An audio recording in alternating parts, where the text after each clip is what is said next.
Good morning. This message is for practicum and law students. So let's talk about criminal organizations and your assignment today. Okay, so we've kind of covered the basics of how an organization functions, where they're in operations with, what are they covering, and now we're going to get into the nitty-gritty intelligence aspects of it. Okay, so if you look at question 1, it says, what are the primary reasons that people join this gang, criminal organization, or any criminal organization? All right, you've got 3 sources, okay, or you've got to find 2 sources to verify this. This is going to be, what is the why? Why would someone join a gang? Why would someone join this gang? Is it for money? Is it for security? Find the reason. You need 2 sources to verify this information. You include it on the link on question 1. Okay, for question 2, what does the general population think about this group? Okay, another way to think of it, what do people who are not a part of the group about this group think about them? When we start dealing with criminal organizations, what you have to understand is that they have to run public relations PR just like any other organization does. So what are they doing with the population? Does the population fear them? Does the population love them? Do we have a situation like we do with the cartels where they are very active in the community and they provide some sort of service for the community, even for people who are not a part of them? Find it out. Find me the sources. Okay. Question 3, how are people recruited into this group? Are we picking up, orphan kids and they're bringing them into the group? Are we, do you have to be born into this organization? How does it look like? Okay, next question. What do the daily activity members of this group look like?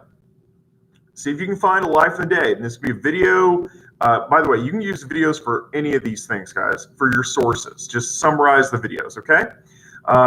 Find out what you can. Okay, what does it look like? You wake up in the morning and,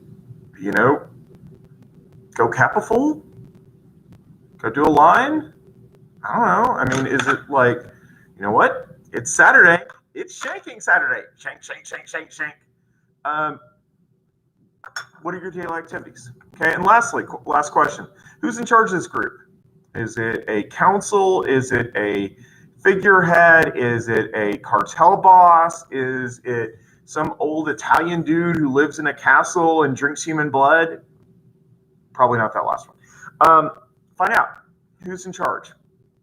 Okay, now how does all this apply? This is what we call intelligence operations. Okay, if you're going to go after a group like this as law enforcement, you have to understand how the group functions. You just can't go in with guns blazing and be like, you know what? I'm shooting everybody. That leaves a void of leadership. And I will tell you, a void of leadership is literally one of the worst things you can do if you do not plan out who is going to take over and charge the group. The group could get better, the group could get worse, but you have to find these aspects out. Like I said before, feel free to use videos as your research. Include your link, tell me how you know this, give me some information, and verify your sources. Every single one of these things requires 2 sources of verification. Get me your 2 sources of verification. That's all I got for you for right now, and let me know if you have any questions. And when you get done with it, send it to me. Also, don't go shanking people. Do, do, do, do, do.